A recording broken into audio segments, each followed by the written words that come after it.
Hello and welcome to episode 19 of Carvers and Creators, a weekly demonstration and discussion with pumpkin carvers, sculptors, and multi-talented artists. We humbly ask that you please consider giving us a like and a follow on the platform you're watching us on. And please let us know in the comments where you're watching from and if you have any questions for the carvers or our special guest. My name is Michael Mondragon, and I'll be running the show, moderating comments, and chiming in from time to time. So let's meet the carvers. First, he is an artist and sculptor from Boston, Massachusetts, and he is the 2019 champion of Food Network's Outrageous Pumpkins. Paul Dever, welcome. Welcome, Paul. Hey, hi guys. Next, he is a multimedia sculpture artist from Tucson, Arizona, and a finalist on Halloween Wars 2019 on the Food Network. Matt Harper, welcome. Hello. Matty. Our creator tonight is a mixed media artist and art teacher from Columbia, South Carolina. Please welcome Jennifer Kelly Hoskins. Welcome. Welcome. Hi, Jennifer. Hey, guys. Thanks for joining us. And the fourth member of the team is the Hello Wheel, the center spinner. Jennifer, you're going to learn a lot really quickly. Now, you're not going to be carving a pumpkin. You're actually going to be drawing. So this is going to be a great adventure. So, Paul, do you want to talk more about the wheel? Sure. Let's give it a go. Okay, so Jen, this is the wheel. The inner circle is full of characters of which we get to choose. Well, the wheel will choose. And the outer ring is the emotion that the character will have. So what we'll do is we'll spin. The first spin will be for the inner wheel for our character. The second spin will be for the outer wheel, and then we'll be off and running. We'll get our tools together and we'll just start carving like crazy, or in your case, you'll be drawing like crazy. I want to gauge her level of excitement about this wheel. What do you think, Jennifer? I'm a little nervous. So are we every single time. I got to admit. Don't So be we- nervous. Be petrified. We've changed some categories, right? So some of the ones that we had before, we've taken off. Yes, we've gotten rid of a couple of the. We've had a couple come up a couple times, a couple. So we got rid of the org. That guy's gonzo. I'm done doing those. We got rid of the alien, and did we get rid of a third one? We did. What was the third one? I forget already. See, Clown. See, it's already working. Clown. Yes, the clown is gone too. Because we did all those, yeah. We did them. We're done. We've got to move forward. We can't move backwards. Yeah. All So right. we did add a couple that are interesting, not as Halloween focused, more just a general sculpting or media drawing, whatever we're going to do here. So we've added baby, old age, and reptile. So that's the road we're going down now. Good one. Good one. God help us. So before we start, we always like to have a toast. Oh, correct. Last week, our guest had a Red Bull. Jennifer, what do you have today? Got some water for Yeah. Ooh, Yeah. fancy. That's spring water or filtered tap water? it. This is purified water. So Whoa. The fancy stuff. It's like from the glaciers. Now, technically, we have water too, but Matt, you want to show your version of your water? Yes, in honor of Jennifer, because she does some pretty high art, like gallery stuff, and we're going to get to that, which is pretty impressive. I can't wait for you guys to see. But I'm not a really big wine drinker, but I just pulled out a bottle of, what is it? It's called Rutherford Round Pond Estate 2016 Cabernet. So I figured I'd go a little higher brow today, only because I'm out of beer, number one, and because Jennifer's our guest. So I'm going to be Yeah, Nice. that's why I dressed up. Matt's Right. going to have clown face and purple teeth by the end of this. going to be laughing at this carving later today. Yeah, right. Paul, what do you got? I like a broken record, kind of. I'm going to go back to Harpoon and the Dragon Weiss. Ooh, that's a great one. Yeah, this is the dragon fruit and hibiscus Berliner Weiss, and you'll love this because I did see it on the can. It is 4.6 and 9 IBUs and 12 fancy FLOZs. Wow. Look at you. You and your FLOZs always, Ready? Into the mic. That crisp sound. Just a little aside, my cousin is the originator of that. Yeah, flavor. yeah, that's right. Works at Harper. Shout out to her. Yeah. Nicole. That's how I got my Michael Mondragon Weiss. Ah, Nice. you got to know somebody. Yeah. Oh yeah. She's that was very nice of her to send that out. My beer tonight is an Alara hazy IPA from Modern Times. It actually has a very colorful can. They do a lot of cool artwork and just beautiful. So hazy IPAs is, you don't have to twist my arm too much to drink one of those. So I'm very elated to have one of these. So okay, so what we're gonna do is right now is we're pretty much giving you a chance to get your tools or whatever you're going to get, a pumpkin squash or something even to draw with today. Yes, get some drawing, get some pencils. Yeah, and I got to second that. I say highly recommend for those folks who don't have pumpkins or tools handy, you got to have a paper and a pencil handy. Yep. And Jennifer will be kind of talking to us about some of her techniques and stuff. So whatever the wheel decides, we can. Of course, my dog's doing this. We can get the dog some pens and paper, right? So we get them going. Nice. All right. So shall we? Yes. So let's do it. All right. Let me get my giant squash out of the way first. There we go. All right. Spin number 1. Please be something good. Ooh, we got a devil. Ooh, that's fun. I like devils. That's Devils not bad. are cool. Okay. Unless he's like, let's see what kind of mood he's in. Oh, we landed between. We have the first in-betweener. Okay, let's try again. A scared devil. Oh, that's interesting. Oh, wheel, how you just do the worst things. You All fickle right. mistress. Yes, very fickle. All right, so I do have one pumpkin left, so I feel as though I should give it a shot. It isn't really my favorite shape for a scared devil, but I'm not a coward. I might fail miserably, but I'm not a coward. Well, that's my guy. Maddie, All right. you got a big pumpkin, right?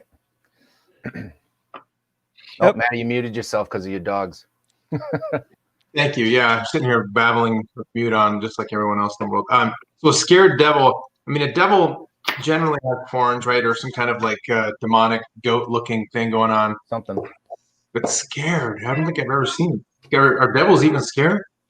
We're gonna find out. It could be Find out. like this, Matt. Just hold that face for the next hour. And a half. Do it again. If not, my internet will do it for me. Yeah, they'll freeze. Jennifer, what's going through your head here on a scared devil? What my expression would be for a scared devil? No, I was asking Jennifer because she's actually she's got to sketch it out. I know. Yeah, I know. right. You're gonna be scared. I don't know. I'm trying to brainstorm, but I'm a little at a loss because when I think of a devil, I think angry or contemplative, but Scared, yeah. Damn you, wheel. Why have you done it? Oh, You got to think of the devil went down to Georgia when he lost his golden fiddle. You know what I mean? there we go. That's one reference. You know, get that Dean Murray would get that reference because he does all his sculpts have the musical theme. Yeah. So I'm gonna do this one that way. All right. I guess I better start at least peeling something. You should probably take the skin off for starters. Yeah, why not? I guess let me get my camera going. You gotta start somewhere in the beginning. The part that always makes me the most upset of actually having to start, not just talking about it. So Jennifer, like what is the percentage of like, I mean, I'm going to show some of your work here in a few while we're going, but what's your, do you draw more than you paint, more than you sculpt? Like what is something that you do more of? So I gravitate towards drawing a lot more. If I'll do some like a little bit of acrylic painting, typically it's oil painting if I'm painting, but I would say drawing first, then oil painting for commissions, and then I just recently got into sculpture just to mix it up. So it's pretty rare that I sculpt, but I enjoy it a lot. Yeah. So like, while you're doing your thing, I'm actually going to pull up some of your work. And this, you're actually working pretty small Wow, for that's this one. cool. Right. Now, where is that? Say it again. Where is it? It's in my house. Is it actually painted on one of your walls? No, it's on canvas. Oh, That's a big canvas. What's those dimensions of that canvas? Because that thing is massive. It's not. It's just rolled out, but it's 9 feet by 6 feet. wow. Oh my It's like the actual size of your head, Matt. It almost. I keyed. When you decide to paint on something that big, I mean, what goes through your head related to the size, the scale you're gonna do? You're gonna paint, and because I clearly see the finger there, the eye getting pulled. What is the, why the large size? Well, a lot of it is just kind of like I always want to push it to like the next level, and I feel like scale is one way to do that. I studied abroad in Florence, Italy, when I was in college, and I met an artist there that he suggested switching up the scale. Okay. So I'd never really considered that before, but I kind of took that advice and that maybe like pretty far. But yeah, that's kind of where I got the idea to keep pushing the scale. So that's the biggest painting I've ever done. Oh, is it? Okay. Okay. Wow. Now, was that a commission? No. So that painting, like I did not get paid for that, and it will likely not sell because it's so large. But that was just something that I wanted to do. So. Yeah. It's just a passion project. That's okay. Right. Mickey's showing a couple other pictures. This is part of your process, like kind of mapping out, because I think I saw this on your Instagram. This is kind of mapping out where everything's going to go, gridding it up, kind of getting the basic lines going. And is that typically how you will kind of think through a painting? So the first thing I would do is I didn't plan most of my projects. I don't plan them just completely from the beginning, but I was standing by a window and I saw the lighting, the way it was catching my eye. I liked. So I started taking some reference pictures in different kind of poses. And then eventually it came to this pose. And so I went online, I started editing, and then from there, if I'm working really large, I'll grid it to make sure the proportions stay the same. Sure. But if it's small, I'll just go for it and see. Wow. Now, and that giant piece, I know this is a work in progress in this shot, but what did the whole effectively, start to finish take you? I mean, so I teach full time. So when I say it was 3 or 4 weeks, but definitely not like all day, every day, just kind of here and there. Right. Wow. Yeah. See, that's great because even if you don't sell it, you'll have that forever, and it's a pretty cool, amazing thing to have in your house. Whereas whatever Matt and I do, if it's not out by the end of the week, our wives scream at us because the house smells. Yeah. Oh yeah. So we don't have that awesome luxury of keeping our stuff. Yeah. We No, gotta find a way. I get that. My pumpkin carving lasted. So I think I'm sure you all worked pretty fast with this since you have a lot of experience. So should I be drawing right now? Is that? This is Hey, no pressure. Okay. no. You do whatever you want. Okay. Well, I'm just gonna answer this and then I'll get started. Okay. Well, okay. I was gonna say my pumpkin. Usually, like my last year, my one from 2019, I spent a couple weeks on it, and it preserved really, like it stayed fresh. But my pumpkin this year, it was moldy by the second day. So this one I've spent a long time on. But You worked on it for weeks? mhm. Where did you Wow. start? So what do you Tell us your secret. yeah, what do you do for because we talk about preservation all the time. People always ask us, the inevitable question is how long do they last? How do you keep them for longer? So did you refrigerate it, or what did you just do to keep it viable for a few days? Well, this pumpkin was really large. I got it from a state farmer's market, and So I don't think it would have fit in the fridge. I think I just put a trash bag over it to kind of keep the moisture in, and then Okay. yeah. So I didn't really do anything special. So I was really surprised when my pumpkin this year did not last for very long. Yeah. I had to wrap it up a lot quicker. You know, you had high hopes. See, the pumpkin Yeah. will let you down. Yeah. Everyone's different. Yeah. And see, I Great love that. job. Teeth on that. I've seen that around actually. I love the teeth on that one, Jen. That's really cool. That was the first one I did, and I was pretty excited about that because I didn't know if I could get it to look realistic in any fashion. Mm-hmm. So I was using kitchen knives for that, so you can see that's kind of choppy. No, but it almost looks like it should be choppy. It's got that demonic kind of. The nose is dark, so it reads clown to me. Yeah. In the big sharp teeth, so it's a great job. Really, especially for your first Mickey. Don't. She's got an art degree. Don't get mad at her. She went gangbusters on her first one. I know it was really impressive, you know, and then seeing like the, I mean, just like, see, this is where I'm getting tripped up. You know, I'm beginning mine. I'm just like, you know, how obsessive is obsessive? You know, it's like there's a lot of little details in here, and that's where I'm kind of.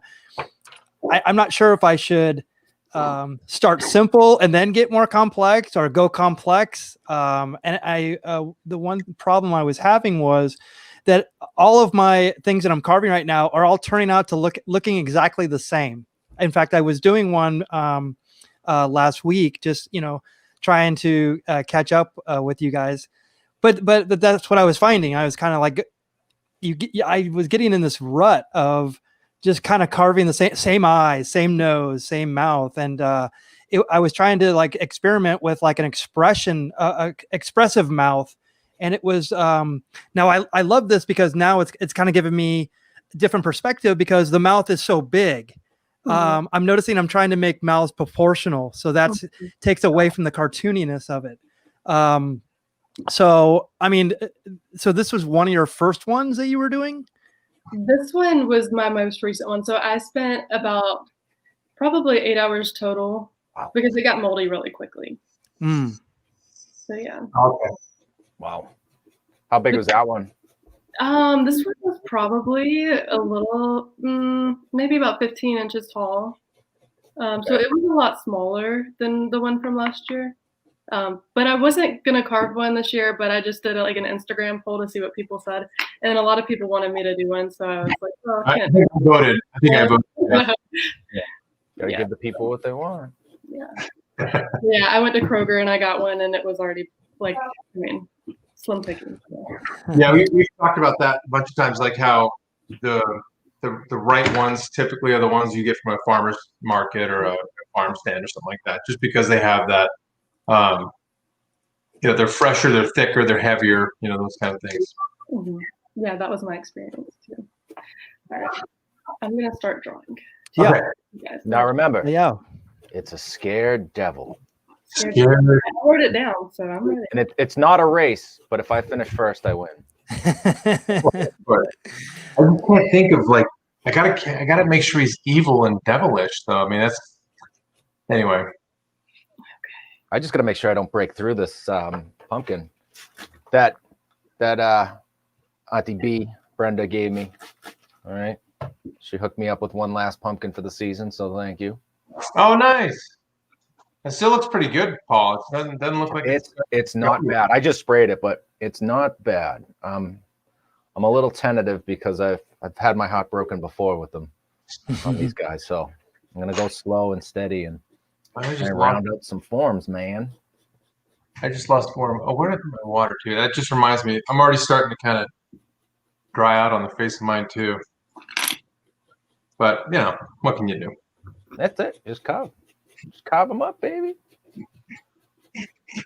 So I wanted to keep one for Thanksgiving to have something to carve on Thanksgiving, but I don't know. I don't think I think we're all locked down in Thanksgiving. What are you gonna do for Thanksgiving? I mean, what would you do? Have you done like turkeys and stuff before? I haven't. I was going to attempt something. I did. One year I got a really cool Hubbard squash that if you know what Hubbard squash looks like, and you were to wrap it in like plastic and that netting, you could pass it off as a turkey. Oh, It was like the perfect shape because it had like a Oh, neck, wow. you know, that big lumpy body. And so I carved like a scared turkey, like so turkey folded up arms like this, and then a head out of the neck that was like going, you know, are you gonna cut me kind of look on his face. That was years ago. I have a huge Hubbard squash that I'm saving for a special carve that I want some time so I can actually, you know, get after it. But it might actually, I think I might spend like a good day and a half on it. Oh, really? Yeah. Okay.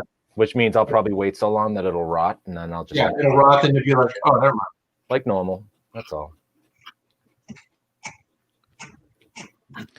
Yeah. So Mickey, you haven't been carving lately, man. I've been carving offline. Oh, that is so cheating. It's funny because you guys always, one of the things I noticed that you guys say is much great work as you do. You also trash your own work. And that's what I've been doing. And I'm chalking it up to practice, but I've been carving some garbage.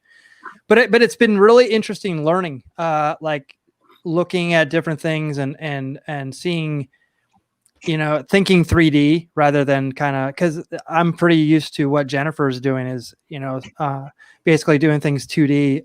But to see some of her work, it goes beyond just, you know, it's almost like hyper realistic. It's insane. So I have a lot of great things that I'm going to show, but I promise you my artist's oath that I am working on the side, and I will definitely I will have work to show. I promise. Okay. Yeah, one thing about Jennifer's art, and especially like even the that I've watched her do. Okay, I'm a fan. Fine. But but it's just really cool to see. And if anybody that hasn't followed her, please go do it, because you get a chance to see the stuff that she does in pencil and some of her pencil work. Like you'd blink and like, wait, is that a photograph? It's phenomenal. And then she's had the experience of being able to like that. I mean, for God's sake, that's pencil. But she's had the experience to do like artist, what do you call it when you do a is it residency? It's a residency. Mm-hmm. Yeah, so artist in residency, where she'll go to like, you know, a beautiful spot and have, I don't know, but what's the time? I guess it varies, right, depending on the residency, how long you're there, right? So I've done 3. The first one I did was in Montcabre, France. It's southern France, and I was there for a week. And that was one where I was there alone. There weren't any other artists. And then I did one in North Carolina in an isolated place in the mountains. And there were 2 artists. I was there for a week as well. And then I was in Vermont Studio Center for 2 weeks. But those are typically a month long. But I didn't want to be away from home for a month. So.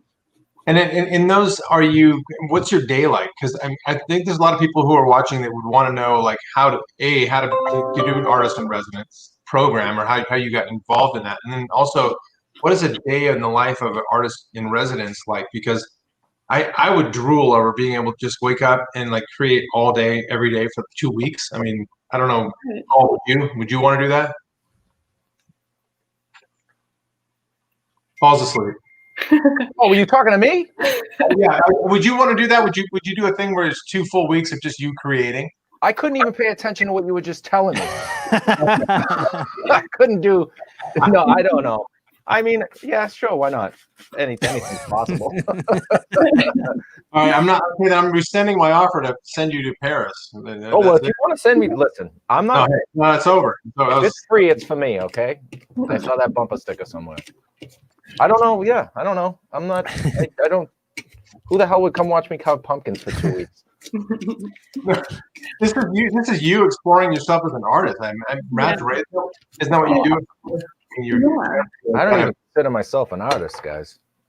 Well, this is the thing that surprised me about residencies is I thought, because you apply to it, and I thought, you need to crank out work while you're there. That's what you're there for. People expect it. But a lot of artists use it as a time as a, like, kind of an artist vacation. Oh. So, like, the residency that I've been to, I have definitely been the one making the most work, spending the most time in the studio. So a lot of people are just exploring the area. They're meeting each other. And then they do make some work. But when I go to residencies, I crank out the work. That's kind of what I go for. And it's a paying gig. Like, you get paid while you're there. No. Okay, well, there you go. That's why they're not doing anything. Yeah. And there's not pressure, and the people that run the residencies, they are like, you're here nobody's monitoring you. It's your time. Like, you decide. So that's not wrong to use it that way. But yeah, so the Vermont Studio Center, they do offer some full residency programs where everything is paid for.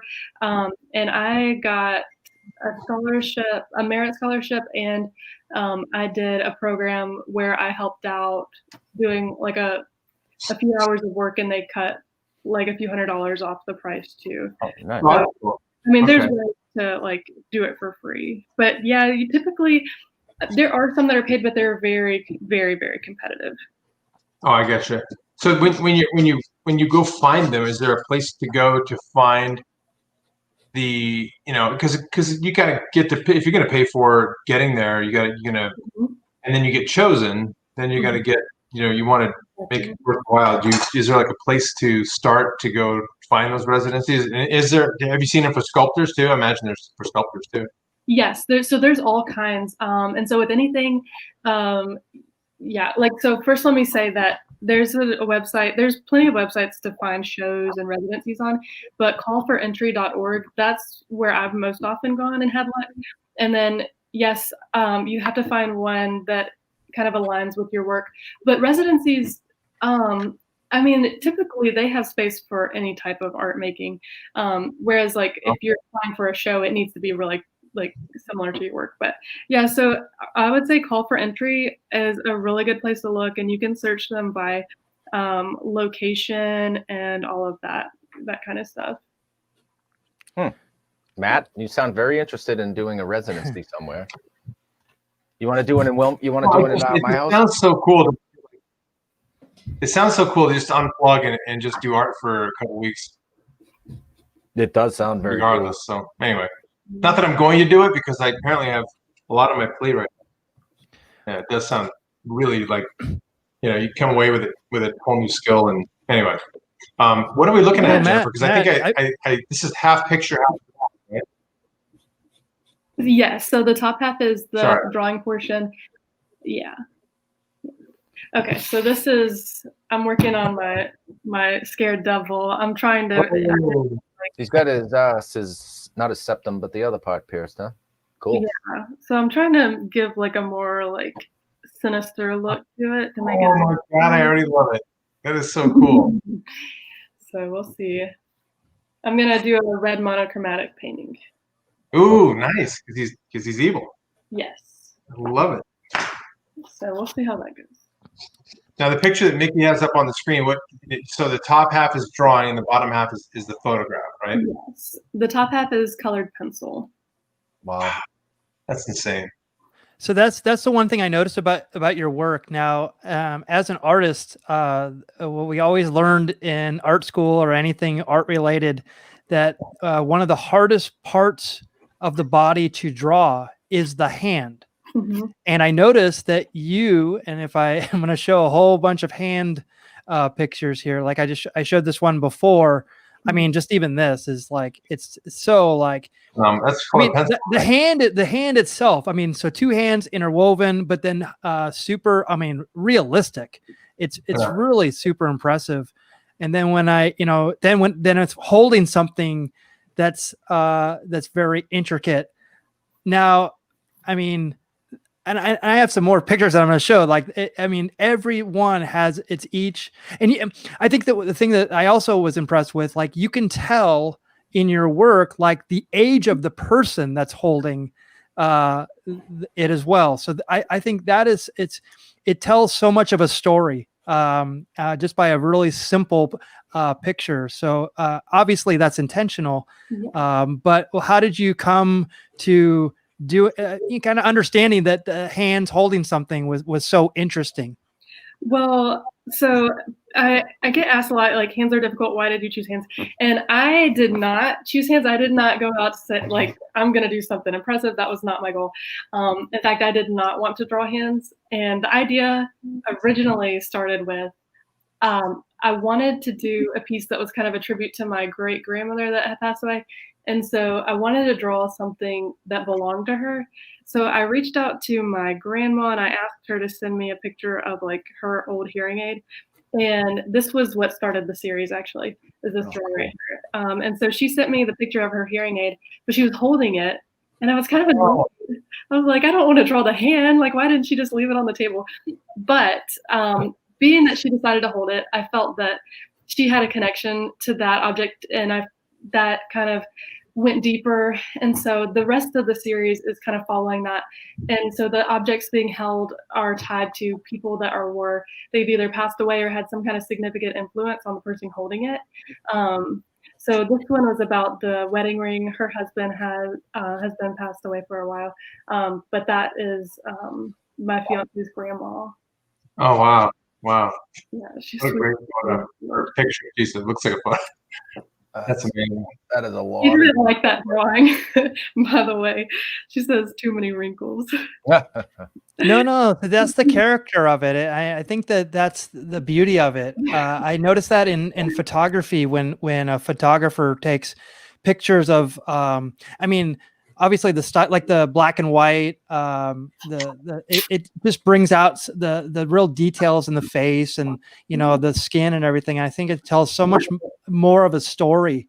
And that's what I noticed in here. I mean, like, just even the fact that you explained it makes it even more special, that it's even more than even I saw. So what a beautiful thing. And you know, when I looked at this one as well, so I mean, there's so much going on here. So I mean, the hand, the way it's holding it, the reflection, just, you know, the glass, you know, the different parts of the glass. I mean, it's super impressive. Thank you. That was the woman that owns the first residency I went to. Her name is Sally, and she is the sweetest woman. She made our meals while we were there, so we talked with her a lot. I was very sad to leave her by the end. But yeah, so that is her favorite wine, and it is made in that small town, and so that was kind of the connection for her. Very cool. Yeah. When you do commissions for people, I mean, I know you've done lots of different types of art. I know you even did like weaving and obviously sculpture and clay and things like that. Are your alternative methods, like, you know, when you're using a different medium, is that primarily just you kind of wanting to try it out, or is it stuff that you get commissioned to do typically? I like working with a lot of different mediums. I think it's just more like variety is the spice of life. But yeah. You know, I don't love oil painting, but I've done it a lot, and it's usually for commissions at this point. Or like the large eye, that was the oil painting, and I do like that you can blend really easily with it. But I would much prefer to draw. I think it's so like fast in terms of like building up detail, and I think it's just really like rewarding really fast compared to a painting where it really has to the value has to build up, and it just takes a lot longer. And you do oils versus acrylics. That's kind of your thing too, huh? I mean, so yes, typically, but I did this today. This is zoom in on that. This is crazy. Yeah. Let me see if I can get it without the glare.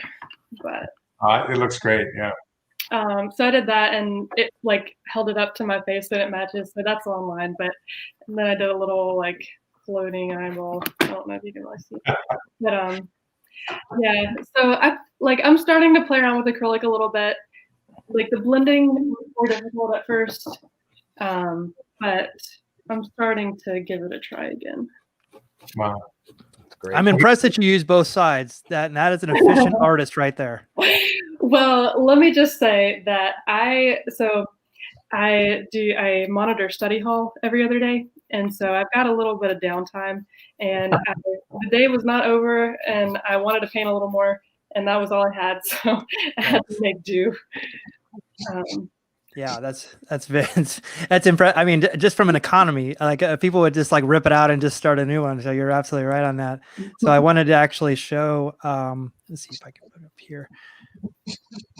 I mean, like the level of detail that you put into these is I'm going to use this word about a million times today. Very impressive, and it's just so beautiful. So you actually do commissions? I do. Well, I started turning them down recently because I haven't been able to do my own work in a long time. So I'm trying to, and I felt so guilty turning them down. But yeah, so I've kind of stopped. But yes, that was a commission painting for one of my friends named Tony. And he has commissioned me many, many times. So I'm very thankful for him. Oh, that's great. So this is a painting of a sculpture. Yes. Yeah. Okay. Now it's probably a very famous sculpture I should know about, but I didn't go to art school. So is that Jesus laying in Mary's arms or something? Or you got it. Okay, is that in the Louvre? That was Your French is so impressive. Oh, thank you. Oui, oui. Alexandra taught us last week. That's right. Oh, it's in Rome. Why can't I think? The Vatican. That one's in the Vatican. Okay. I'm pretty sure. Makes sense. Yeah. Okay. So we actually did have a question from my buddy Ed, who asks, your photorealistic style is awesome. Do you ever work in gouache? Okay. I have wanted to work in gouache forever. The only tube of gouache I have is actually right here. It's white, and I use it to get really nice bright white highlights on my drawings and paintings because it's really nice and thick. It doesn't absorb into the paper. But yeah, I love gouache. I think it's beautiful, and I do. That is one of the only mediums that I have not worked with. Wow. I don't even know what it is. It's like thick watercolors, from what I can tell, but it just has like a nice effect.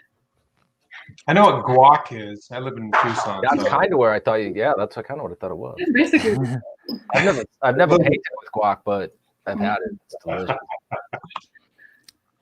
I'll look for some images so you can kind of understand what it is. Yeah. You'll be familiar with it once you see it. Yeah. If it's like watercolor, I'm pretty sure I've seen it before. It's a really distinct look. So. Yeah. So Paul, what are you thinking for a devil? Because that's where I'm struggling. I've got a guy who I can make. He's scared, right? He's scared devil. Yeah. So I can make scared. I can't make scared devil. That's Sure you can. Stick a couple horns on it, call it a day. I'm sorry, did that sound very passive about it? I mean, there's a couple of characteristics, right? If you do ears, they got to have pointy ears. Sometimes they have mustaches. Sometimes they have a little goatee on the chin. You know, pointy eyebrows. Sometimes they have really pointy noses. Pointy. Just think pointy, Matt. Okay, I'm going to use my angles. That's it. I'm pulling the angles out tonight. That's it. All the stops coming out. Okay. So there's an example on the screen of what it is. Yeah. Okay. Yeah. So what? How is that different than watercolor? What am I not seeing there? I don't think it bleeds as much, right? That's what it is. I think the ones that I've seen, it's like a lot. Like the colors are a lot bolder and less watered down. Like this almost looks more like a watercolor. I think this says it's watercolor and gouache, so that's probably why. But gouache is just that's why, vibrant and thick, from what I can tell. Okay.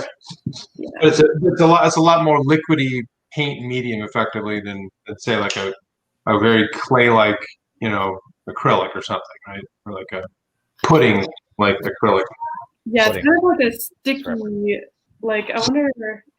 I wonder if I can show you the consistency if I put more of this on here. Like I feel like watercolor more like sinks into the actual paper, whereas this I think sits a little bit higher on the paper and is like a little bit bolder. Yeah, like I don't know if y'all can see that, but it's just like it sticks together. Like it's I don't know. I don't know. It's a little bit different, but like I said, I haven't played around with it that much. So, but one day I will. Paul, have you painted before? Because I wouldn't say painted. On the iPad, I painted. I may have painted a picture or two along the way. Yeah, you know what? I'm so full of shit. I have all kinds of stuff all over my house that I just never hang and do anything with. So, but because I've tried acrylics before, limited success. I think I can't say what they are because I was embarrassed by them. But I think I've tried oil and I've tried acrylics before and very different. But I never tried it enough to get good at it. Yeah, me neither. That's the problem. Hey Matt, my buddy Cowboy Jack he's actually from Tucson, so you guys definitely need to hook up. But this is his first Carvers and Creators, so he's checking it out for the first time. So blown away at the at all the stuff we're doing. So he's a very faithful fan of the Beer Baseball blog. So so this is the first time over here. So he's got a name like a pro wrestler too, Mickey. I know. Ironic that a wrestler. Yeah, well, you'd be shocked to know that he was a professional wrestler as well. That's about as least the amount of shocked I could possibly be. I'm pretty sure we both thought he was going to be Cowboy Jack. And actually, truth be known, my friend Ed here, who gave us that great question, pro wrestler. No kidding. Yeah. Jennifer, little did you know that our gracious host tonight is a former world traveling, and I mean this, and he's been literally around the world wrestling for people. He did a residency in Japan. Wow. Yeah. Well, that Ed is the one I went to Japan with. How about that? Nice. In 2004. So it's friends and family night. I love it. It's friends and family night. That's real simple. So I'll just go through this real quick just to get it out of the way. Yeah, make it. Yeah. So here's me and Macaulay Culkin in this is in Kyoto. Not that actually, funny enough, Macaulay Culkin became involved with wrestling a couple of years ago.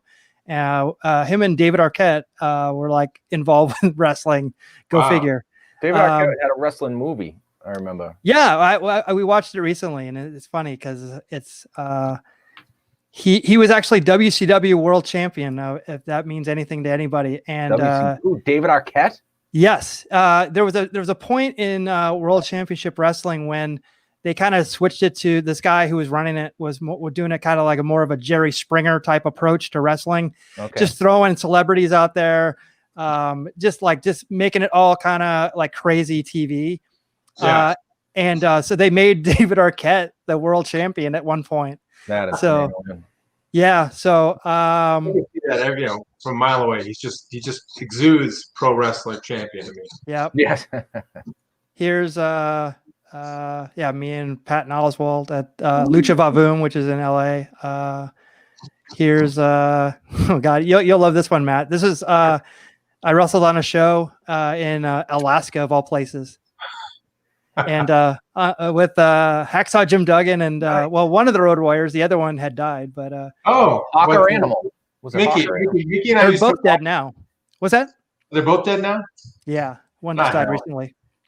Not your fault, right? I mean, not my fault. Here's me and Roddy Piper. Wow. So Mickey and I used to be like WWF fans as kids, and we went and saw Hulk and Andre fight, and we saw all the big ones. So Mickey decided he was going to turn it into something like of a career. I just watched from afar with awe. So you guys have known each other for a long time, then. Yeah, Matt and I have known each other since 1980. Oh my God, I'm not even that old. Yeah. Have you ever heard of 1980? I wasn't even It born. wasn't that far before when I was born. It's quite a long time ago. That's great. Yeah. So Jennifer, little did you know we were dabbling with a wrestling superstar here ourselves. So. I know. And now I'm like, you know what? I think he kind of looks familiar, and I'm like, maybe. No. Maybe. He gets Mario Lopez a lot. Donny Osmond. Actually, with the hair, yeah, it is more Donny Osmond than it is. Yeah, very Donny. It's not a bad thing. When my hair is cut short, maybe a little George Clooney, but and when his Caesar cut, easy espresso, all right.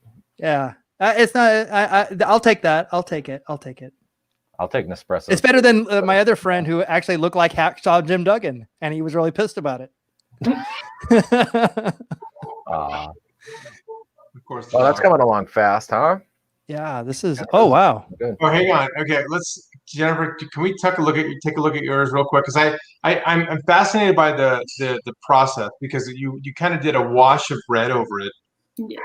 And then does that dry, or do you just kind of paint on the wet surface, or what do you do?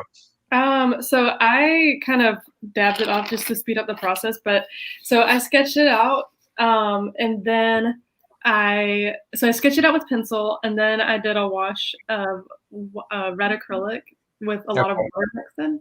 Then I did it off, and then now I'm going in with some, like, just in the really dark areas, I'm adding in some watered down black, and then I'm going to build it up as I go. So it'll get more contrasted and vibrant as I go. Cool. I'm fascinated by that. How when I saw you putting on the red, it looked like it was covering the whole piece, and and I know it's going to completely turn into something else, but it's just the process is just fascinating to me. Well, and with oil painting, that's pretty common for like the base for an underpainting, because like many artists don't want the white of the canvas showing through at all. And so even though there's nothing really wrong with that, but I guess it's just more of a stylistic thing. But the thing that makes it this nice is because then my highlights pop a lot, because it's the only bright thing on there. So that's kind of why I like to do it. I think it just speeds things up. So the whites you end up putting on above that end up being a lot brighter than makes sense. Yeah, You start on the white canvas, now it's okay. I totally get that. All right. Yeah.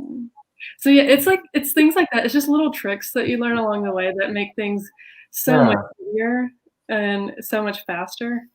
Sure. Instead of leaving them there and trying to work around it. Mm-hmm.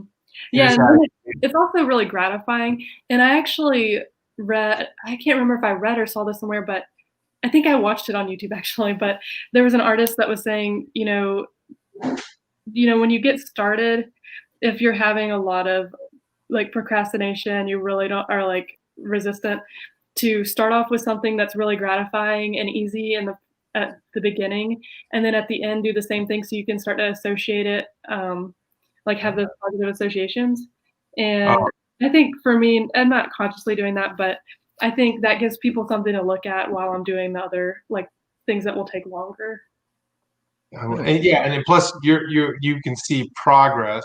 Yes. In seeing progress, you're continually motivated to I like that. Okay. How come we don't apply that map? We bitch about it the whole time. Complaining for us is progress, I guess. We'll just look at it that way, Paul. Yeah, not dumping it on the table or getting mad at it. or cursing at the whole thing and then being like, yeah, this one sucks, Yeah.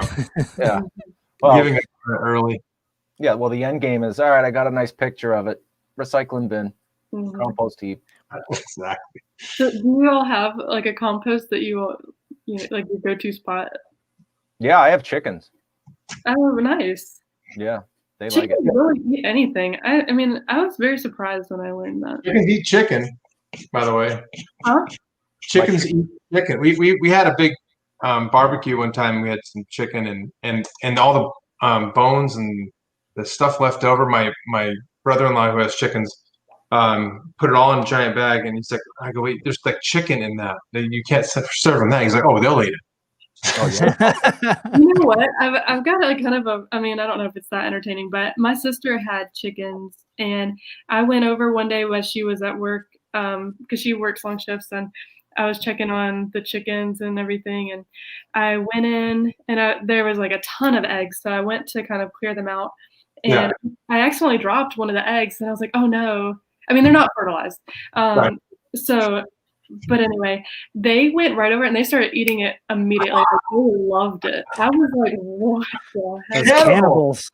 Those Yeah. kids, they eat Jump right on them. cooked versions. They eat the uncooked versions. Yeah, I couldn't believe it. Wow, that's crazy. I didn't even know that. I guess makes sense.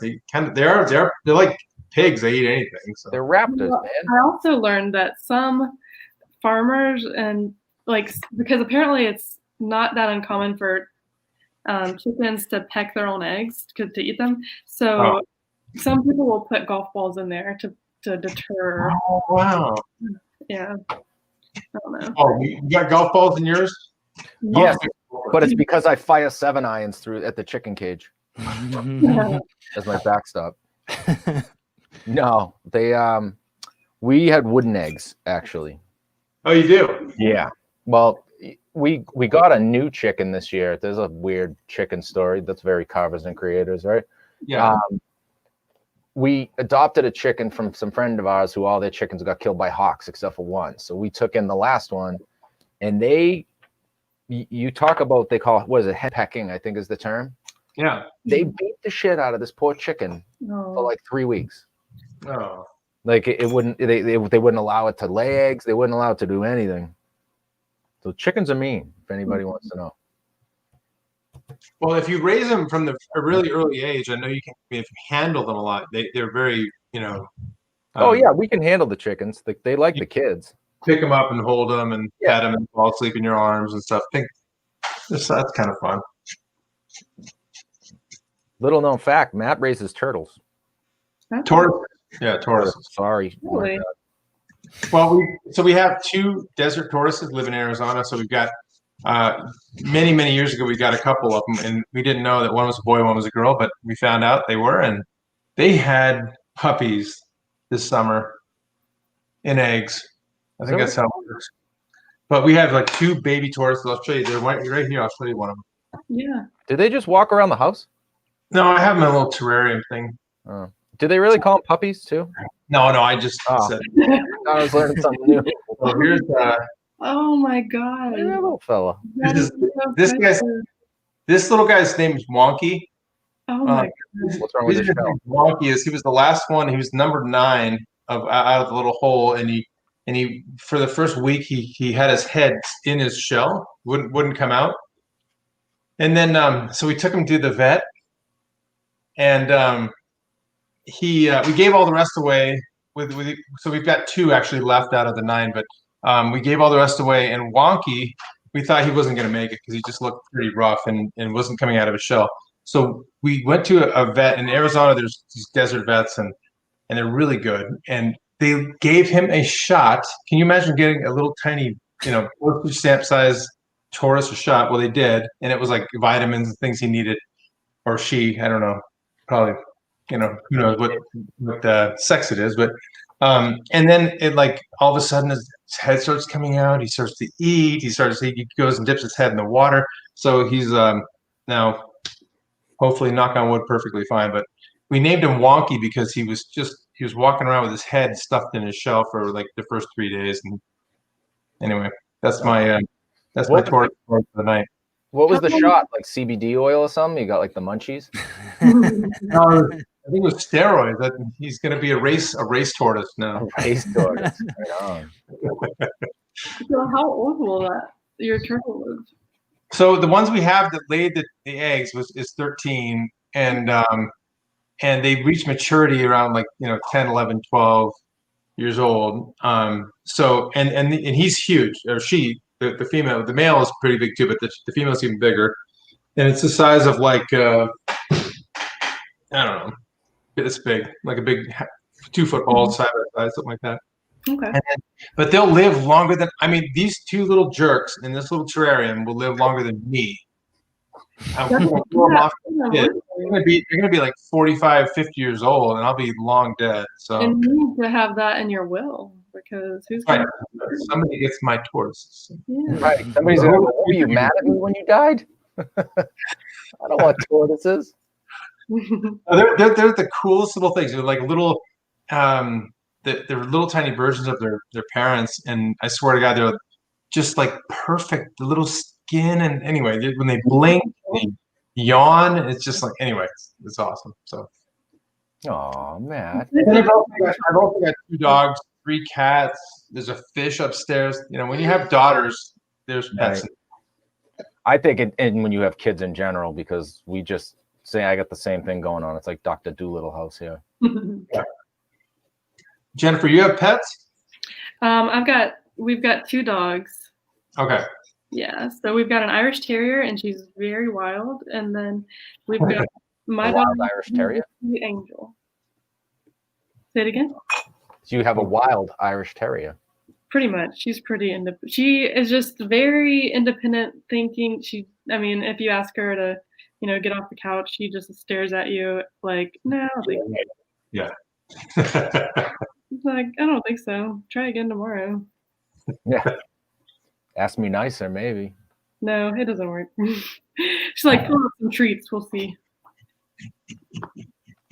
And what's the other? Matt, your sister says it's the best watching them devour a banana or some frozen broccoli.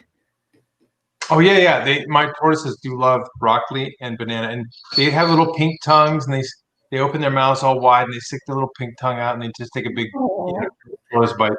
They are fun to watch. How big do they get? You can't ride them. Oh, damn. Boring. You beat my second question. Why would you have a dinosaur if you can't ride it?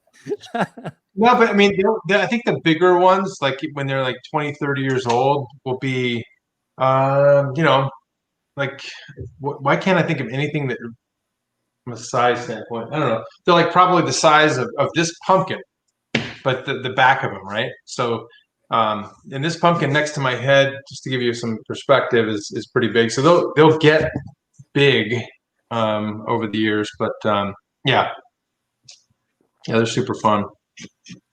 I like that Matt has a turtle voice. Whenever he talks about turtles, he gets this turtle voice. Oh, A little pink tongue. You just need a podcast about the turtles. I know, right? Matt's turtle. That's why I was hoping we'd get a. Right. That's why I was hoping we'd get a reptile, because I could just look over at the tortoises and just say, "What do you look like?" I know. That's kind of cheating, but any port in a storm, right? We put that on the wheel, but fate had another option for us, and now we get to see Jennifer's kick-ass devil with the piercings. It's getting creepier. I got some nails going. Right. Oh, I love it. Going into the skin a little bit. I don't know if that's too gruesome, but I like. That's part of the show. I like creepy stuff. So. Are you a fan of Halloween? I mean, kind of. I mean, I just like creepy stuff in general. So, Okay. like, I like I mean, I don't intend to make creepy art, but I get that fairly often. Like, oh, this is creepy. So I don't know. I guess I like Halloween because of that.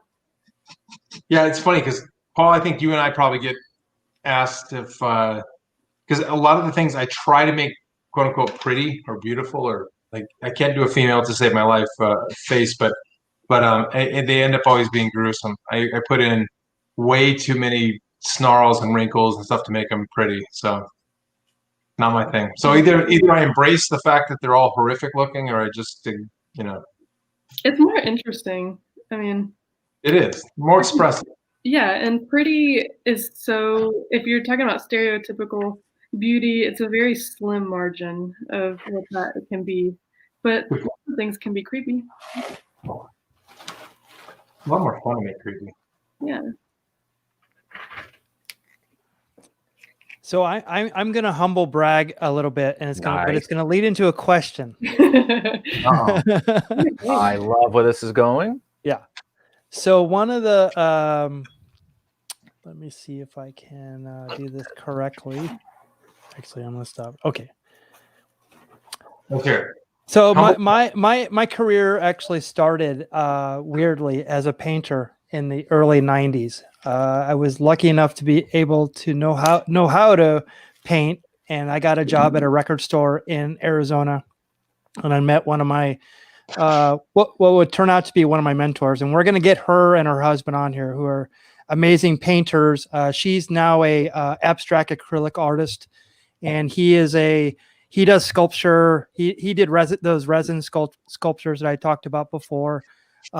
He's Mike and Jody Moss, beautiful people, and they're now in Prescott, Arizona. So I'm going to share this right here. This is actually if you see the door right there, so that's what a door would be. So me and Jody painted this door at Zia. This is in Tempe, Arizona. And I used one of basically the technique that we saw before with that grid. That's how we gridded all this out and made this efficiently. So we did it in about, I would say like, I remember it being like a day. It might've been a day and a half. Only for this to be painted over the next day because we didn't have a permit to do it. No way. Yeah. So this was the only, only thing I have to remember it. And so it was super cool. And it's really special to me. So the one thing that I never pursued was a more of a in-depth type of painting knowledge, or I tried to get into the airbrush. Mm-hmm. And I have a funny story. I may have told it here. To stop me if I've told the story already. I actually bought an airbrush kit, and I went home and I was ready to open it up and go. And I go, oh yeah, I don't have an air compressor. Womp womp. So I never did airbrush because of that. And the starving artist.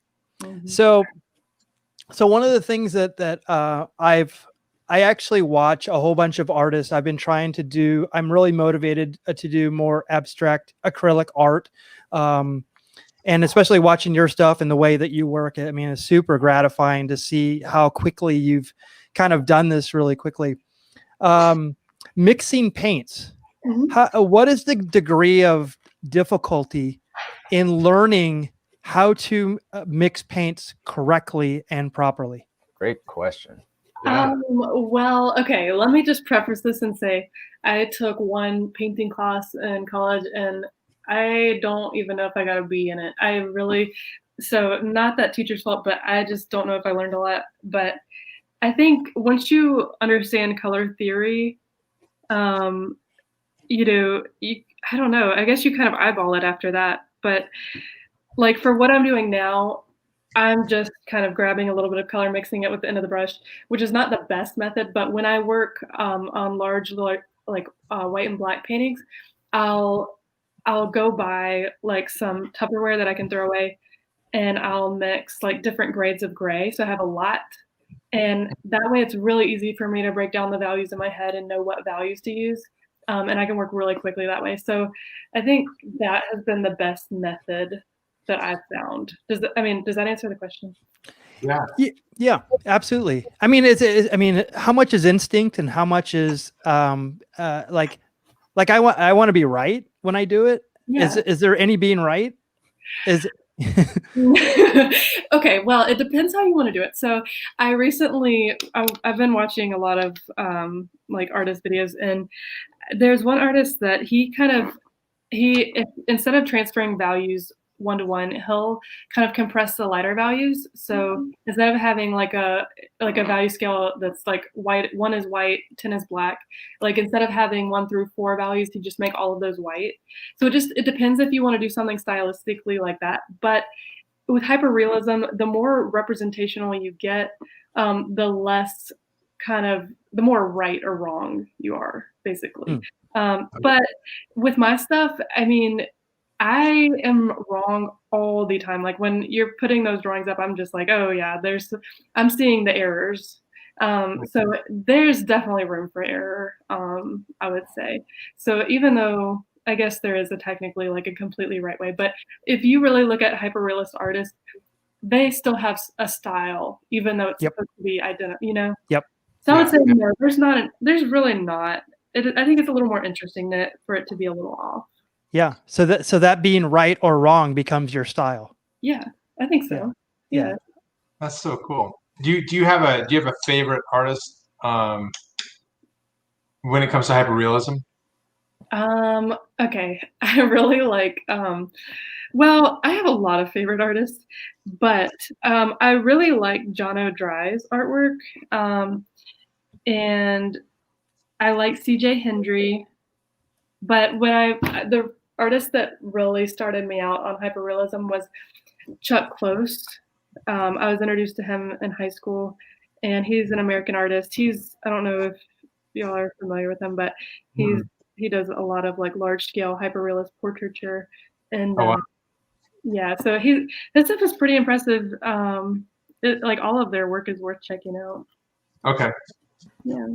For you guys watching, dial those names into Google. One thing that I don't know if Paul, if you have a favorite from a sculpting standpoint, but there's a guy named Ron Mueck, Mueck, I think, who does these insane hyper realistic art photograph giant sculptures as well. So, oh wow, that's insane. Yeah. That looks like a photograph. Some of it, well, I believe he had a stroke. He had some kind of medical condition to where he wasn't able to paint anymore. So some of his older stuff, he does have some photographs, but his older work, like the one in the middle and the top, I think that's all thumbprints. Oh my god, that's nuts. Wow. If you zoom in on that one, I think it's like the closer you get, the more abstract it is. Yeah. Oh, it's almost pointless, or like wow. And so now, yeah, that's and awesome. his most recent work are these really, really intricate glass mosaics. Wild. See, folks, you can come to Carvers and Creators and expect pumpkins, like the mundane thing, but you get to see this kind of thing, and this is crazy. This is really cool. So this is one of the beauties of this show. It's like, you guys started this as pumpkin creators, and I'm not a pumpkin carver, but I'm an artist. So, but we're finding out this common thread of like art, like we can all appreciate how like amazing this is and how beautiful this is. And, we're very like-minded. We love like pop culture and art and books and history and stuff like that. So like we all have a common thread. So we definitely can have an appreciation of this. And like the thumbprint thing is like, it's mind blowing. And it when I'm sure when we all heard this, like our minds like is like popcorn. Like it's like, oh, how can I incorporate that into my work? So I can see why you were very motivated by this artist. It's just beautiful work. Mm-hmm. Yeah, and I still feel like get that. Like I was just blown away when I saw this in high school, and and I still feel that way about hyperrealism. And I think, unfortunately, hyperrealism is not really looked highly upon in fine art, realism at all, which is kind of why I'm like moving away from showing in galleries and stuff like that. But why is that, Jennifer? I mean, why is hyperrealism not? Because they think there's like mechanics behind the scenes, like doing some kind of like trickery, because they're too good. So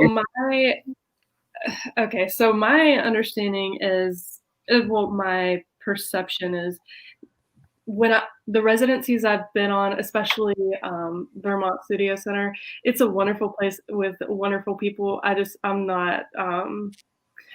I don't want to sound like I'm talking badly about it, but my experience as a representational artist, I was definitely only one of 3 people, and we had there out of about 60 that was doing representational work. And we had an artist from Yale, an art critic, come, and she tore all of the representational artists apart. And I mean, it was very interesting to talk with her, but yeah, Give me her number. We'll tear her apart. Right. You live close to Yale, Paul. Get on the phone. I'm gonna get her. Me, dude. What do you think my response would be to an art critic? You hate it when I don't put out the right link for StreamYard.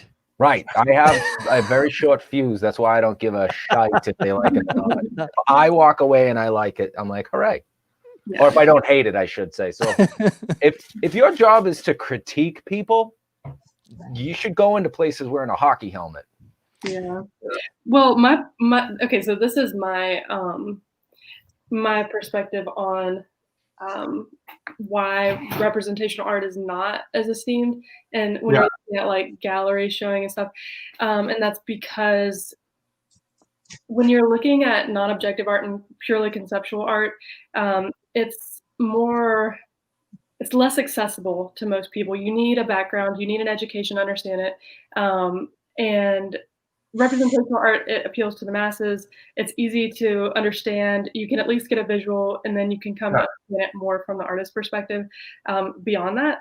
But I think to be honest, I just think it's an elitist thing.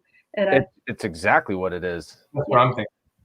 Yeah. They don't want people to enjoy artwork. They only want their little club. Right. And that's why they have critics that can say yay or nay. Exactly. Yeah. And I mean, and I think art, it's just tricky. I mean, conceptual art can get really just out there, and sure, it's hard to keep up with what would be on trend even within like higher art like that. So I like representational work because, especially working with students, that gives them a way in to art. Yeah. And, I thought representational work was really cool in high school. Sure. And I think most high schoolers start off that way, even if they branch out to abstract stuff later on. So I mean, that's why I like representational stuff. So I think most higher education with art is going to lean towards the non-objective conceptual stuff, because that's the trend right now. So I'll do one little thing I want to throw out, because I had a sculpture professor. My last year of college, I took some sculpture classes, and I just love this guy named James O'Hara, and haven't kept in contact with him, but he's a fantastic sculptor. And one of the things he said was, there's not good or bad art. It's either art you relate to or you don't relate to. Mm-hmm. And that framed it so much differently for me. He's also the guy who told me that, good art is never finished, it's abandoned. He's like, so he gave me a lot of really good lessons in art. But so I tell my girls who are artists, I tell them, if people don't like your art, they don't relate to it. But it doesn't mean somebody wouldn't look at your art and just start crying because it's something that is beautiful to them. So when it comes to people like critics saying this doesn't fit today's narrative, whatever, it just angers me, because I think there's people out there that are making crazy good art that just, and now we have a medium like Instagram and that kind of thing that can get it into front of a lot of people. And then you get people that relate to it instantly. And as soon as they relate to it, it's like, that's all I wanted. That's why, as an artist, I wanted people to see this, is because they now see that there's something cool in what I made. That's why I do art. Well, I mean, you bring up a good point, because it's like art is like music. It's like, Justin Bieber or Beyonce is super popular, right? Or Cardi B, or anything of today, right? So, but I mean, I'm gonna listen to punk rock. I'm gonna listen to hip hop. I'm gonna listen to something that, and I think that I think art is a lot like that. Now, I can't wait to get my mentors on, because one of the things that Mike Moss said, and I will always remember this: there's starving artists, but there's not starving art gallery owners. Yeah. Right. So it's money. Money changes everything. You're so, right. and so they're trying to make this product out of art, and that's where we lose our soul. We're not doing it for the money. It'd be nice to make a living doing it, and make a lot of money. But it's like when you start making it trivial and starting to have to put the story to it. Did Andy Warhol try to make a story for something? Probably not. But it became a story. But it was like, you can't manufacture a story about a piece of art. Right. Well, I actually read a book about him, and he was trying to wedge his way into the higher art scene. And he started off as an illustrator, which was looked down upon. So a lot of famous artists at that time, they would work under an alias to do that kind of work. Mm-hmm. And so he went to a gallery owner and he said, "What should I make work about?" And she said, "Make work about what you love." And so then he started painting money, and that like helped boost him. I mean, so not very deep, but It worked. But it worked. Yeah. yeah. Have you ever heard of a artist named Kastabi? I don't know. Okay, so it was I believe it was in the 80s. I believe it was in the 80s. And what he would do was, I believe the story goes, and anybody can correct me if I'm wrong on this in the chat or whatever, but this is how I remember the story. So this guy would actually hire New York's like best artists, and he would all have them come in a room and make this beautiful art. Say, I want you to make your version of whatever this is, and just start pumping it out. And they would all get paid. And what Kastabi did, it was just basically put his name, literally his name, on there. And it became this whole kind of like really controversial art trend. And he's like, these guys should be super happy to work for me. Like, I pay them well and everything is good. He made it a product. And that was seen as like a really controversial thing at the time. And this was in the 80s. And I'm sure there's a more intricate story on this. So it's just very interesting to think, understand like how people kind of take this art thing and try to manufacture it. Well, I think Jeff Koons does the same thing. He's got a team of artists, so they work in his warehouse and make the big like metal balloon dogs and stuff. So I don't even think he's got a hand in it at all. So he's gotten a lot of criticism for that. Oh, I didn't know that was a collaboration thing or a ownership thing. Interesting. I've seen that art. Yeah. I think he's like the highest paid artist alive or something. What? Yeah, he does very well. Right next to Paul. Maybe it is. I don't know, but I just know he makes a lot of money. Wow. But it's definitely more of a business than, at that point. Yeah, it's totally something different. That's totally, yeah. So we are at 1 hour and 15 minutes. Can you believe it? We're actually in the home stretch. I told you this would go fast, Jennifer. It did. I know. I'm not done. Exactly. So McFrazzle Stash Studio actually said that I had the ultimate ephemeral art gone the next day, and that is thank you for that outstanding pick. And right, that's the only thing I have to remember it by, and it actually is it's a fun story. And he also says, Jennifer, the snapback on your brushes is mesmerizing. What brand are they? And I was going to ask this earlier because Matt and Paul get to ask this a lot. What are you actually using for your paints and your brushes? So this is Royal. Hold on, these are not expensive brushes, so these should be very accessible. Royal and Langnickel. I'll see if I can see. Yep, that. I have those. Yeah, I don't know if the glare might be too bad. Yep. Yeah, those are very good brushes. And then I'm just using MDF. So really cheap, 6x6. So you can get a lot of these for really cheap. And Gesso would obviously be the better than acrylic, but obviously this works as well. So, but yeah, and then I'm just using acrylic paint. So this is a mess, but so the black is just this cheap craft paint, and then the red and white comes in something like this, but it's the same kind of stuff. It's just let me see. So like a big kind of like, I think this was like $10 at Michael's. Like, it's not anything fancy. Nice. So you use Michael's a lot, or is there any other companies that you use quite a bit? I prefer to order from Dick Blick. I don't agree with like Hobby Lobby's politics, so I try to avoid them. But, yeah. Michael's sometimes, but if I need something specialized, I'll just order it from Dick Blick, and they're pretty fast and reasonable. Yep, that's who I get my stuff from. The same, because I know Dick Blick's like all over, at least the West too. I mean, is it the price the same as like Michael's or Hobby Lobby? They're often much better. So we don't have like a physical store in South Carolina. The only one I've been to is in Atlanta. so I just order everything, and yeah, the prices are great. It's by far the cheapest I've been able to find. I just got a whole bunch of carving tools from Blick that are sitting right out here. Why didn't you get the custom Carvers and Creators? Don't worry about that. What? One phone call. Mutiny on. Well. We need to get our little store going because I know that we're building up a whole bunch of people that actually want a lot of these tools, so we'll definitely have to do that. Yeah, Jennifer, if you ever want what we think are kind of the quintessential carving tools, I've got a set. I can send them to you.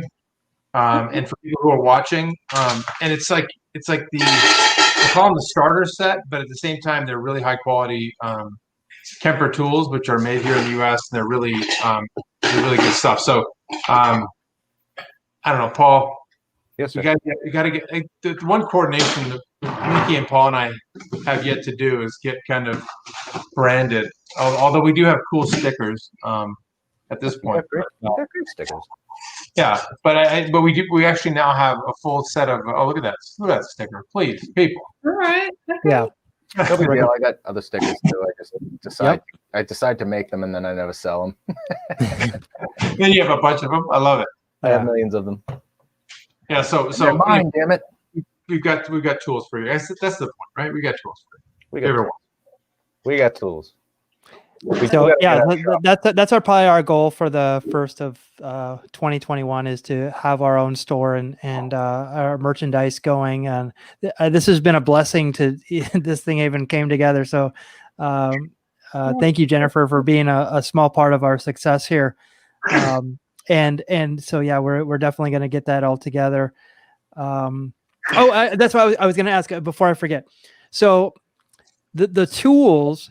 I'm noticing that on the tools that I have, they don't have that side where it has like the little rake. So I mean, I have to get like a little Dremel with to cut those and make it a little bit more like a comb on the side, right? Well, you know why that is? Because you didn't get Carvers and Creators tools, and we only made it for you, but that's cool. We have a raked set and a non-raked set. So they already have them. Well, the custom set does, yes. Yeah, one phone call does it all. But Mickey, like these, I'll give you an example. So this big tool right here is it's a larger loop tool. Yep, I have two of those coming tomorrow. Okay. So it's a ribbon tool. So all I did, and it's probably going to be impossible. So there you go. See the little tiny cuts I have on there? Mm-hmm. So I just literally took a Dremel and made little dip. Like it took me about 10 seconds to make all of those. But now what it does is it gives you on the actual pumpkin's face, it gives you like see if I can get. Come on, people. Let's get a little zoom. Now I'm not going to get. Apparently the camera's not going to be nice to me related to focus, but it gives you the ability to do texturing and you don't cut away as much with a giant thick side. So, but yeah, it's a cool thing to have. I actually Jennifer, did you get when you mentioned you've carved your first one with just like kitchen tools? Do you have actually carving tools at this point, like clay tools? I've got some clay tools, but I'm mostly like I saw. I think it was Paul using like a nice like big like potato peeler or something like that. Yes. Okay. Yeah. I used a big knife to slice off it was not safe. And so I wouldn't recommend it, but no, I don't have any like official tools really. I just used an X-Acto knife for the details. And then I had a couple of small carving tools that I really liked that they're like a loop on the end, and I just carving loops. That's what we. Those are the best ones that I've found. Yeah, the little tiny guys. These are so nice. These are so like they're perfect for because all you're doing really at the end is doing this kind of from the detail perspective is like doing the same thing on a big scale but on a small scale. So you're scraping away little things. If you use a knife, a little less forgiving. It kind of just it is what it is when you carve it. So. The scraping part gives you like 2 or 3 tries and examples at it, but anyway. Yeah, I mean, the problem I ran into with using the X-Acto knives was that, if you didn't get it right the first time and you tried to go back in, it would get really choppy really fast and chunks would come out that were not intended to. So Right. I definitely messed up on that one a good bit, the last one, but I tried to kind of roll with it, and I think I played it off like okay, like it You definitely. nailed it. You nailed it. But I'm saying on future ones, if you get like these little loop tools that have on one side, it's a flat clay tool effectively, but it has these teeth on it. It'll give you a lot more room for error because you won't make those big mistakes. You just kind of like brush it, and then as you get closer to it, you can back off, or you can it just helps you get a little bit more subtle. Well, that's what when I'm looking at your carvings, all of y'all, I mean, or all the ones I've seen, they just look so smooth and rounded, and I really like that effect.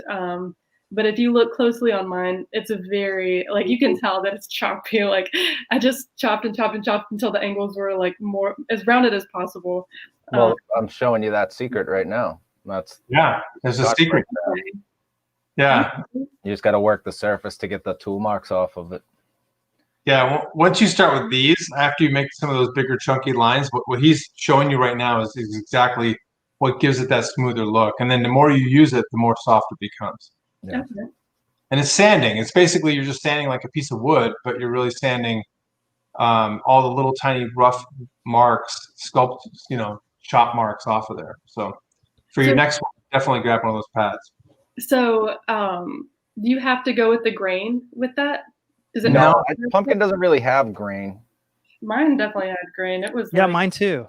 Me. What? You got them Los Angeles. Yeah, it's like a baseball bat. It has like the actual, honestly.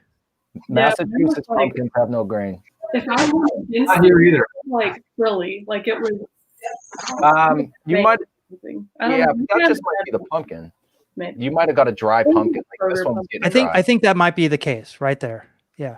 Yeah, when you get a dry one and it wants to rip, if that's what you're having the problem with, that's just dehydration from inside. Yeah. Okay. If you get a really moist pumpkin, it's like you almost have to wipe the water off the surface. It's so good. Yeah.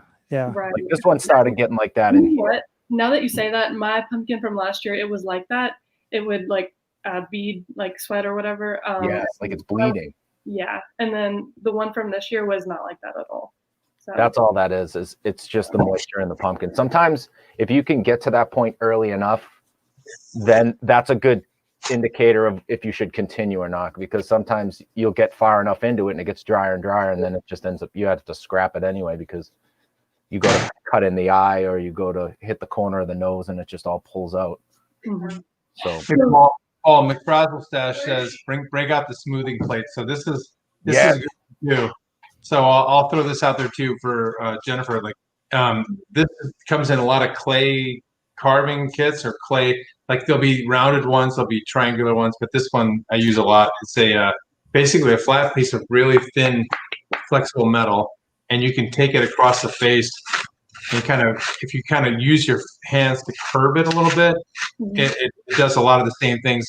And if you see that, it's kind of like an applesauce look. Oh man, it froze. Anyway, okay. That's what it looks like. But anyways, it also helps to knock down some of that roughness. So you're really just kind of smoothing it with it for people who want to try that, and it works. So mine is like a mile away from being done. Paul's is pretty much done, but I was racing to the end. You win, Paul. You win. All right, fine. Listen, sometimes I gotta go fast, you know. So Paul, you got some heat with Laurette. She doesn't have any stickers. All right, let's get something straight. She's lying blatantly. Her car looks like an ice cream truck, but not instead of the ice creams. It's just all stickers that I've made. Oh, Laurette, to answer your question, the weather here is really fine. We had a little bit of just a little bit of kind of mist earlier. I mean, it might have rained while I was at work, but it's really not bad. Oh, good. What do you got? Maybe in Charleston, but not in Columbia. Are you inland further in Columbia? Yeah, it's central South Carolina. So if you're going on the interstate, it's probably about 2 hours or so to the beach. Okay, so you got some protection from a hurricane, a lot more than Okay. Charleston floods all the time though, so every time you turn around, they're flooding. Ah. But we rarely get that. How far away from Myrtle Beach are you? About 2 hours. I think it's a little farther. I think it's about 3 hours. Oh, 3. So it's pretty far away. Okay. Yeah, it's a little farther north than Charleston. Yeah, I have some baseball friends there. So yeah, the I Myrtle have some Beach wonderful Pelicans. Yep. memories. Wonderful memories of Myrtle Beach. Oh, really? Oh, awesome. But we used to take guys golf trips like once a year. Oh, that sounds glorious. So don't ask any questions. If that's what you're saying. Pre-kids. There's a lot of good beer there. That's tons what I of hear. good drinking. Myrtle Beach is known. That's the stereotype, is that's like the party beach. That's the party. Yeah, That's party. the spring break beach. Exactly. Yeah, we always would go and make it the golf resort. We tried not to go during spring break. Yeah. If we could Golf Too, with the golf. Quote unquote. We go play golf. Hanging out with the boys. So Mickey, it looks like we're at our time. I'd love to see kind of we'll call them not our almost finals. I have like 10 years yet to go. Paul's pretty much done. Yeah, I can't see why this thing. Come on. Wow, that was a pretty cool effect there. I don't know why. So I've got horns coming in that are growing out of his head, and I've got like a forked tongue that I'm gonna have. Oh wow! I don't even know if I'm gonna keep that because I want him to look scared, not like evil. So anyway, so I've got a lot of work to do, and some focus I got to get on here. So son of a. I can't get it to focus, but I'm a ways away. All right. Wow. Paul. Oh, wow. Look at that. So good. It's coming along, but I mean, it's certainly not done by any. I love the horns. The horns make it like so. He looks like such a pathetic devil. Like yes. Well, he's a scared devil. What kind of devil? That's the devil's stepson. That's what he is. He's on the outs. Petey Wheatstraw, the devil's stepson. If anybody knows what that reference is, is it Little Nicky? No. What's it from? It's actually the blaxploitation movies. Dolomite. Dolomite. Yeah, Dolomite reference. Boy, you out referenced us tonight. I did. I'm sorry. I didn't mean to do that. No, I love it. Jennifer, what do you got? Right. So there's like, okay. Oh my goodness. I'm not happy with where it's at, but you will be. I will show you. This is very so cool. good. It's pretty rough. So yeah, painting just takes a lot of refining. Don't judge me on the roughness of that. No. Quite a while too. This is why I like painting. It's a lot quicker. Look how comfortable she is. She's painting upside down. I know. No, that's great. That's I also admire that you took a chunk out of the face and didn't have to think to yourself like, oh, I have to do the mouth, I have to do the horns, I have to do. It's perfect the way that it is. Yeah, I love it, and I love the scared. The look in his eye is very, very scared to me. That is fantastic. Well, thank you. My buddy Ed corrects me. It's actually Rudy Ray Moore. Oh, is that the one Eddie Murphy just did a movie? Was he Rudy Ray? So it's Dolomite, but but Rudy Ray Moore is the name of. Oh, that's right. Okay, yeah. You got called out, Mickey. Well, I mean, I'm in the ballpark, so it all works out. So let me pull this up really quickly. Talk amongst yourself. Yep. Look, she's still painting upside down. So impressive. I know. So, Jennifer, this is your Instagram. Definitely, please follow her. Her work is incredible. She keeps on putting out stuff all the time. Is there anywhere else that we should be looking for your work or anything coming up with you? Okay, so I was convinced to make a TikTok for my art. And so I've been on Instagram since like 2011 and I've got a decent following, but I almost tripled that in like a week on TikTok. So wow. But yeah, I've got a TikTok.